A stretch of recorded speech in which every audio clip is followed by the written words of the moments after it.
मेरा नाम Eddie Brock है और मैं एक रिपोर्टर हूँ। मुझे एक बहुत खतरनाक बात पता चली और मुझे किसी ने अपने वश में कर लिया है।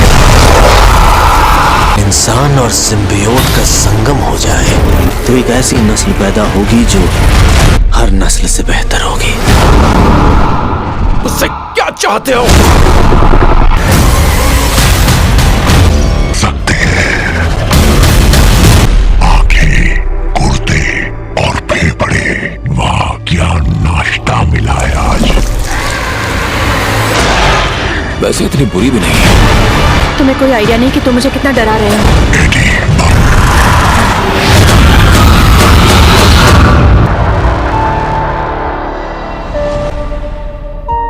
वेनम। न्यूयॉर्क शहर में अपराध और अराजकता का माहौल था। रात का समय था और सड़कों पर डर का साया फैला हुआ था। पीटर पार्कर उर्फ स्पाइडरमैन अपने नियमित गश्त पर था। एक दिन जब पीटर एक गली से गुजर रहा था, उसे एक अजीबोगरीब काली पोशाक मिली। जिज्ञासा में वह उसे अपने अपार्टमेंट में ले गया। पीटर ने उस पोशाक को पहन लिया। जैसे ही उसने पोशाक पहनी, उसे तुरंत महसूस हुआ कि उसकी शक्तियां बढ़ गई हैं। अब वह पहले से भी तेज, शक्तिशाली और चुस्त हो गया था। उसने सोचा कि यह पोशाक उसके लिए एक वरदान है और उसने अपनी शक्तियों का परीक्षण करने के लिए निकल पड़ा। पीटर ने नई काली पोशाक की शक्तियों का उपयोग करते हुए अपराधियों से लड़ाई की और आसानी से उन्हें हरा दिया। हालांकि धीरे धीरे उसे एहसास हुआ कि पोशाक उसकी मानसिकता और शरीर पर नियंत्रण पाने की कोशिश कर रही थी। वह अधिक आक्रामक और हिंसक बनता जा रहा था। पीटर को याद आया कि चर्च की घंटियों की आवाज से सिम्बियोट कमजोर पड़ जाता है। वह चर्च की ओर भागा और घंटी बजाकर उस काली पोशाक से छुटकारा पाया। सिम्बियोट अब स्वतंत्र था और एक नया मेजबान खोजने के लिए तैयार था। एडी ब्रॉक एक संघर्षरत पत्रकार था जो एक बड़ी खबर की तलाश में था। वह अपनी नौकरी और पत्नी दोनों खो चुका था और अब स्पाइडरमैन को अपने दुर्भाग्य कारण मानता था। एडी की जिंदगी में निराशा और क्रोध था और वह बदला लेने की भावना से भर गया था। एडी ब्रॉक की जिंदगी में एक समय था जब वह न्यूयॉर्क के सबसे प्रमुख पत्रकारों में से एक था। उसकी रिपोर्ट्स और लेखन की काबिलियत ने उसे एक उच्च स्थान पर पहुंचाया था। लेकिन एक दिन उसकी जिंदगी में कुछ बदल दिया। एडी एक महत्वपूर्ण खबर पर काम कर रहा था। उसने सोचा था कि उसने एक सीरियल किलर की पहचान उजागर कर दी है जो न्यूयॉर्क में आतंक मचा रहा था। उसने इस खबर को प्रकाशित किया और इसे एक बड़ी सफलता मानकर खुश हुआ। लेकिन तभी सच्चाई सामने आई। स्पाइडरमैन ने उस सीरियल किलर को पढ़ा और साबित कर दिया कि एडी की रिपोर्ट गलत थी। असली किलर कोई और था और एडी ने गलत व्यक्ति को दोषी ठहराया था। इस खबर ने एडी की प्रतिष्ठा को बुरी तरह से नुकसान पहुंचाया। उसके बॉस ने उसे नौकरी से निकाल दिया और उसकी पत्नी ने भी उसे छोड़ दिया। एडी ने खुद को बर्बाद और अकेला महसूस किया। उसके मन में यह भावना बढ़ती गई कि स्पाइडरमैन ने उसकी जिंदगी को बर्बाद कर दिया है। उसे लगा कि अगर स्पाइडरमैन ने सच्चाई उजागर न की होती तो वह अभी भी एक सफल पत्रकार होता और उसकी शादी भी बची रहती। इस भावना ने एडी के मन में स्पाइडरमैन के प्रति गहरी घृणा और बदले की भावना को जन्म दिया। चर्च में छोड़ा गया सिम्बियोट एडी ब्रॉक को मिला। उनकी समान घृणा और बदले की भावना उन्हें एकजुट कर दिया। सिम्बियोट एडी के साथ जुड़ गया और इस प्रकार वेनम का जन्म हुआ। एडी ब्रॉक अब वेनम बन गया था, एक शक्तिशाली और भयानक प्राणी। वेनम अपने नए रूप की शक्तियों का अनुभव करता है और स्पाइडरमैन से बदला लेने की योजना बनाता है। वह न्यूयॉर्क शहर में आतंक फैलाता है जिससे लोग डर के साए में जीने लगते हैं। वेनम स्पाइडरमैन के खिलाफ लड़ाई करता है और उसे हर बार मात देने की कोशिश करता है। स्पाइडरमैन को पता चलता है कि वेनम एडी ब्रॉक है और उसकी शक्तियों का स्रोत सिम्बियोट है। वह वेनम से कई बार लड़ाई करता है, लेकिन वेनम की ताकत और क्रूरता से उसे हर बार मुश्किल होती है। स्पाइडरमैन को समझ में आता है कि वेनम को हराने के लिए उसे एक नई रणनीति की आवश्यकता है। पीटर पार्कर की जिंदगी में सिर्फ लड़ाई ही नहीं, प्यार भी था। उसकी दोस्त उर्फ प्रेमिका मैरी जेन वॉटसन उसकी हर मुश्किल घड़ी में साथ देती थी। मैरी जेन एक महत्वाकांक्षी अभिनेत्री थी। पीटर के लिए यह स्थिति काफी चुनौतीपूर्ण होती है। उसकी दोस्त मैरी जेन वॉटसन नहीं जानती कि पीटर उससे प्यार करता है और उसे सिर्फ अपना दोस्त मानता है। पीटर को पता है कि उसका सुपर हीरो जीवन मैरी जेन को खतरे में डाल सकता है, इसलिए वह उससे अपनी असली भावनाओं को छुपाने में व्यस्त रहता है। मैरी जेन भी पीटर के पास आकर्षित है, लेकिन उसे इस बात का एहसास नहीं है कि पीटर उसे अपनी जिंदगी का हिस्सा मानता है। वह उसे अपनी सहायक और विशेष मित्र मानती है और उनकी निकटता में अपनी विशेषता को निकालती है। इस तंत्र में पीटर और मैरी जेन दोनों एक दूसरे की भावनाओं को समझने का प्रयास करते हैं, परंतु उनके बीच की विभिन्नताएं उन्हें अलग दिशाओं में खींचती हैं। सिम्बियोट का एक टुकड़ा टूटकर क्लिट्स कसारी नामक एक साइकोपैथ सीरियल किलर के साथ जुड़ जाता है। वे कार्नेज बन जाते हैं, जो वेनम से भी अधिक क्रूर और हिंसक है। कार्नेज न्यूयॉर्क शहर में हत्या और विनाश का अभियान शुरू करता है। वेनम, जो अब एक विरोधी नायक के रूप में विकसित हो रहा है, कार्नेज को रोकने की कोशिश करता है। स्पाइडरमैन और वेनम को अस्थायी रूप से अपने मतभेदों को भुलाकर कार्नेज का सामना करना पड़ता है। दोनों की संयुक्त ताकत कार्नेज को हराने के लिए संघर्ष करती है।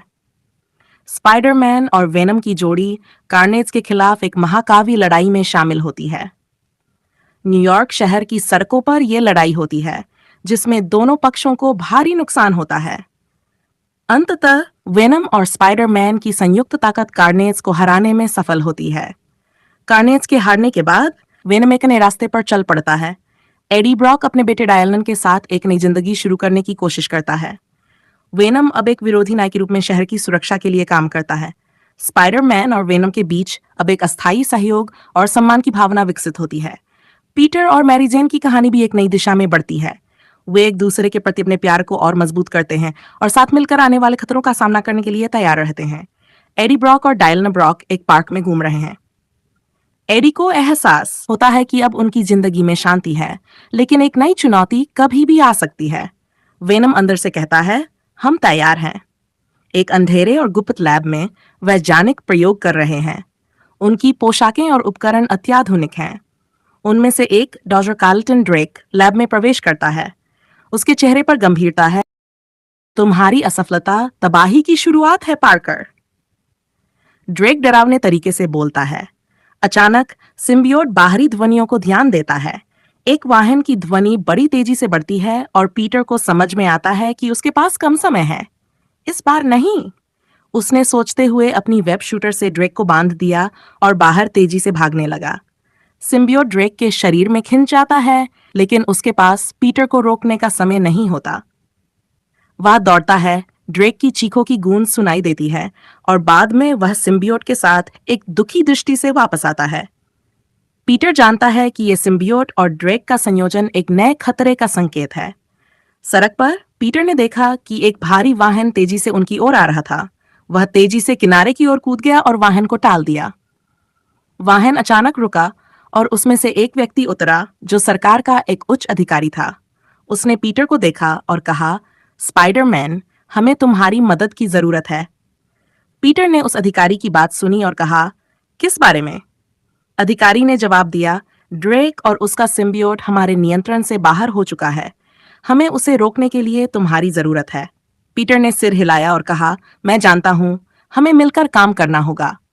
अधिकारी ने पीटर को एक गुप्त लैब की ओर ले जाने का निर्देश दिया, जहां ड्रेक और सिम्बियोट को रोकने के लिए आवश्यक उपकरण और जानकारी उपलब्ध थी। पीटर ने अपनी पोशाक को ठीक किया और तैयार हो गया। वह जानता था कि यह लड़ाई आसान नहीं होगी, लेकिन उसे न्यूयॉर्क शहर की सुरक्षा के लिए यह कदम उठाना ही होगा।